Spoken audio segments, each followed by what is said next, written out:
Hello and welcome to today's webinar. I am Nathan, obviously teacher, examiner and director of education here at Wavelength Tuition, and we've got a special treat for us today. We've got Anthony with us, Dr. Anthony. Recently got his PhD in medical physics, is of course our director of operations and a long-time maths tutor with us. So welcome, Anthony. So today's webinar is on what tuition does your child actually need? And if we're all good, I can start. Absolutely, yes. Take it away. Yeah, so I'm going to answer three big questions today. When does tuition help? When does it not help? And how to tell what tuition your child needs. So we're going to jump in to three situations where we get inquiries about and how we deal with them. So the first one is who I've named student one, very original name. And this student's getting 6 to 8 in all their subjects other than one, where they're getting a 4. For context, this is about year 10 or early year 11. And the most common reason we have this is from a breakdown between the student and the teacher. The relationship isn't right, they're not enthused by the subject, and it means they're finding it difficult to then go and perform in exams or tests.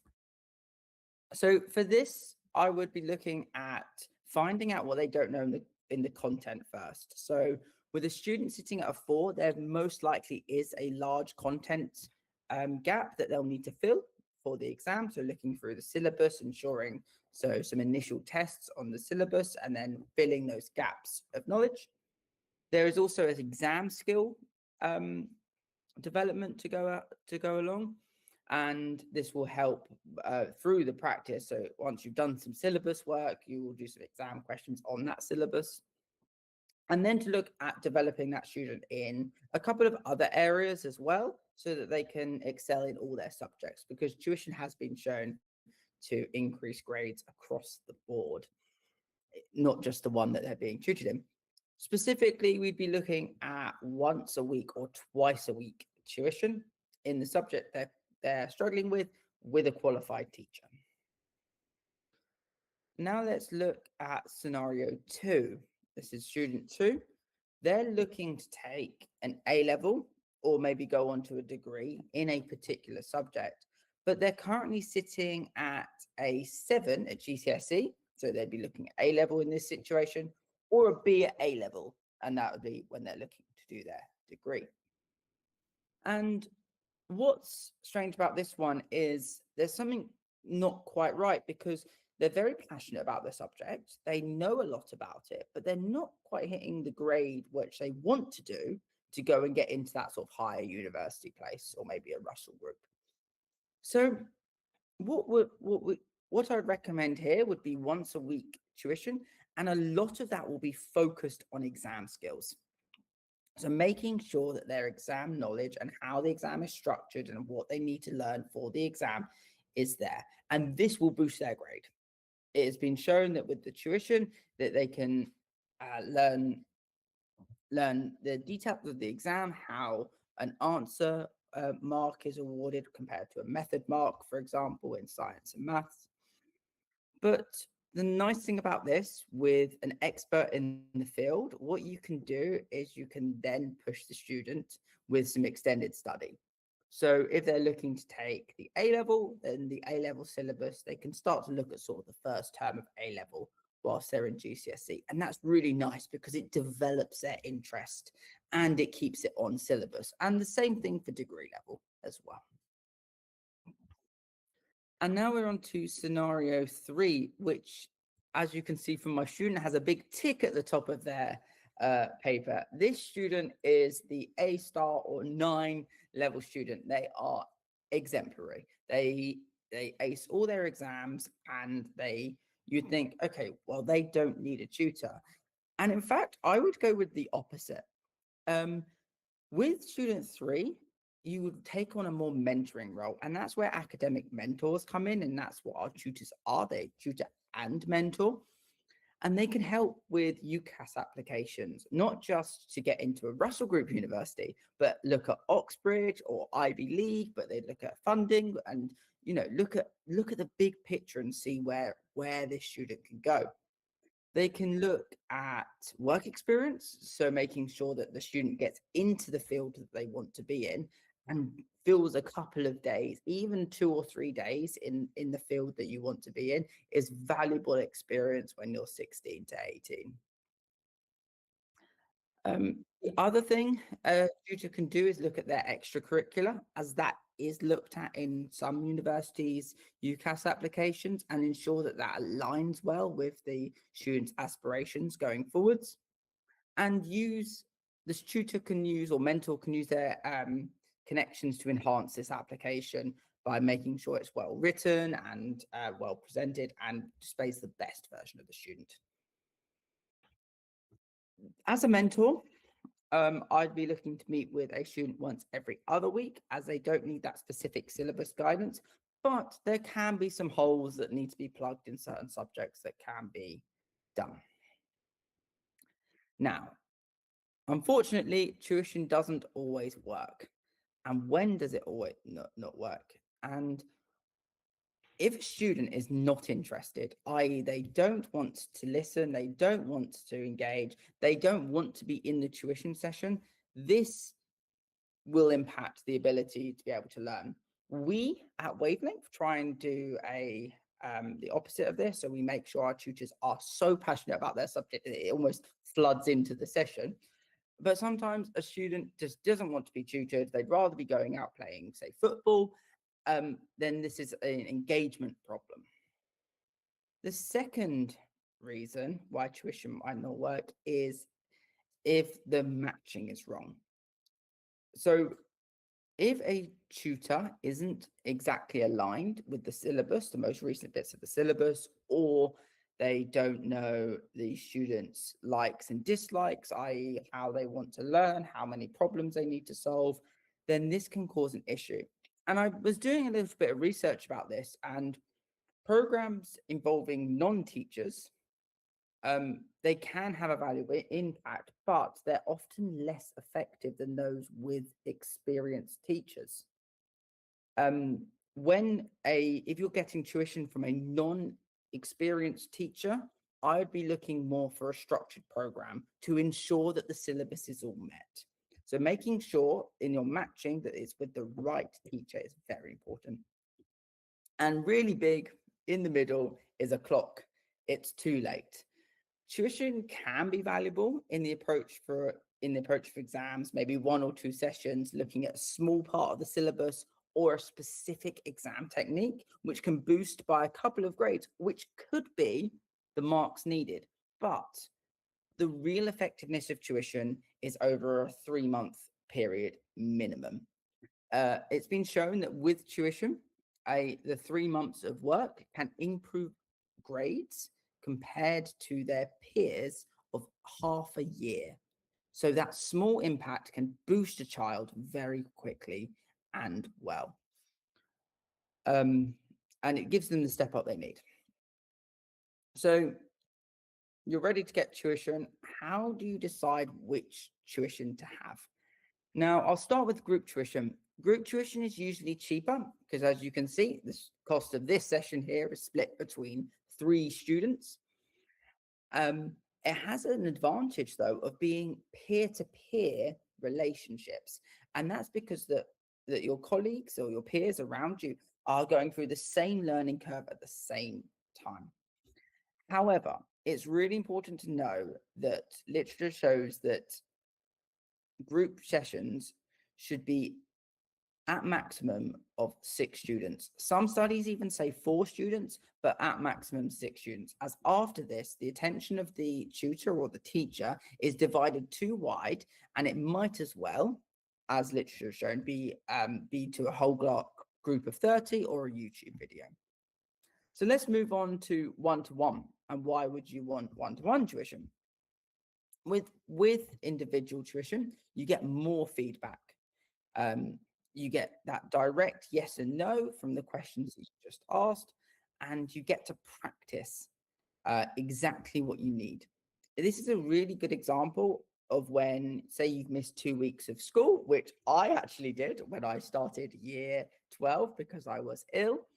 It helped me catch up with that specific bit of the syllabus because I was already dropped behind because I was very ill the first couple of weeks of year 12, and that one-to-one tutor meant I could quickly fill that gap and then carry on with school as normal.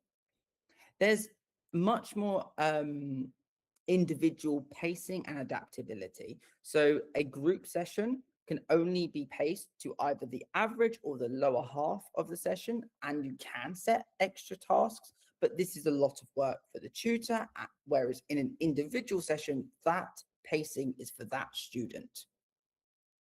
And finally, with one-to-one tuition, you're not locked into group session timetables, i.e. Wednesday at 4 o'clock, you have to be there for your English session, but unfortunately it clashes with my karate. Whereas with one-to-one, I would then be able to work with my tutor to find a suitable time. Let's compare the modality of tuition. So you could either have it online or in person. So an in-person tuition session could be beneficial if you have a particular SEND need, i.e. a tutor being in the room next to you would massively help the student. But a lot of studies have actually shown that online tuition has the same effect as in-person tuition. And in some studies, it shows that it's beneficial. But there's some practical and reasons why I would be picking online tuition, and I have done both. I started off as an in-person person tutor, but now I've moved to online, and there's lots of reasons for it. So let's have a look at them. Firstly, my schedule and the student schedule.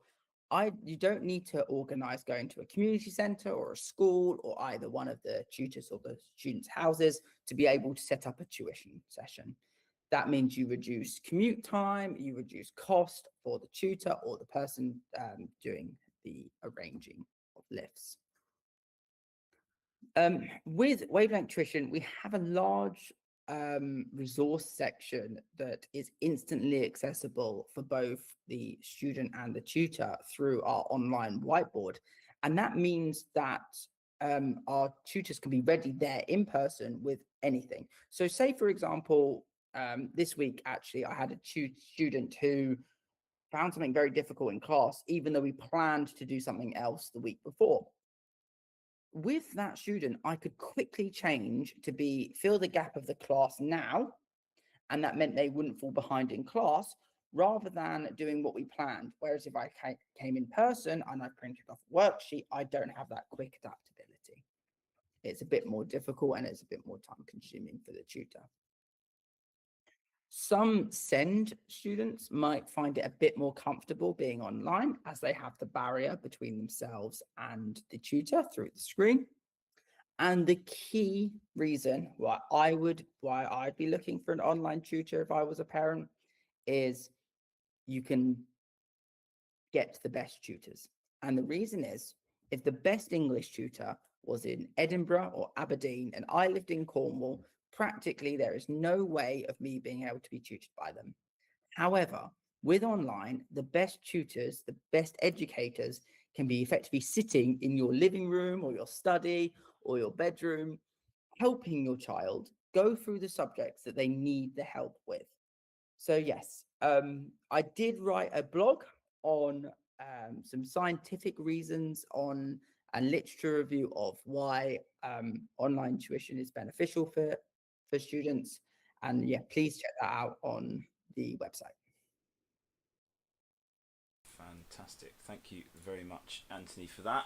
Really, really interesting. Very, very useful. I hope for everyone watching. Excellent. So I have opened a Q&A session in the comments. So please post any questions you've got for Anthony there. I have got a couple already while we wait for any of those to come in. So in scenario 3, Yes. where you're talking about pushing that extra student, and you mentioned things like UCAS applications and possible work experience and stuff like that.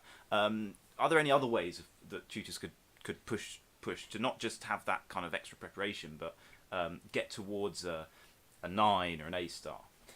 Yeah, so um, if they are sitting at that A star, so I'll use an example which I um, personally happened to me a couple of years ago.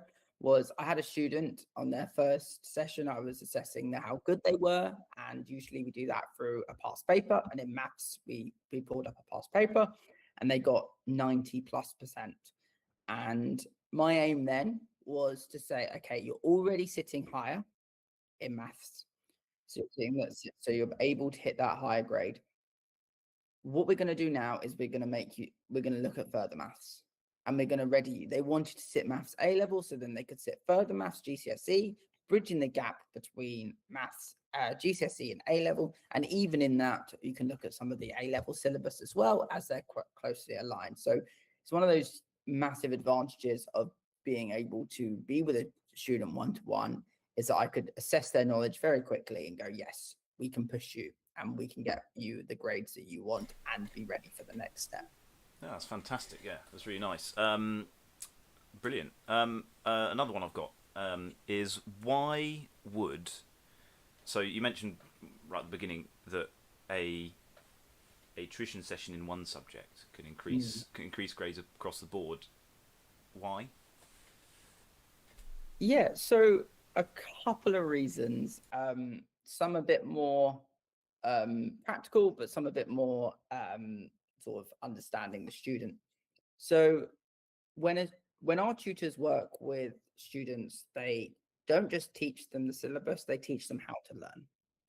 And having that ability of picking up new topics and subjects and understanding them will help them across the board. Then another example, and this one might be a bit more practical rather than sort of that metacognition, is if I taught a student, which I often do, is how to read a mark scheme as an examiner. What's an answer mark? What's a M mark? Why is this section underlined? What does do not accept mean? All these terms are in the exam paper in the mark scheme. What do they mean? And in GCSE, lots of students often sit 3 sciences, or at least 2 science, double science, but some lots sit triple science. That exam structure for the mark scheme is the same across the board. So therefore, they can learn how to mark their own papers, and they can learn that skill, which will take them very far, not just in GCSE, but A levels and then onwards into their degrees if they wish to do so.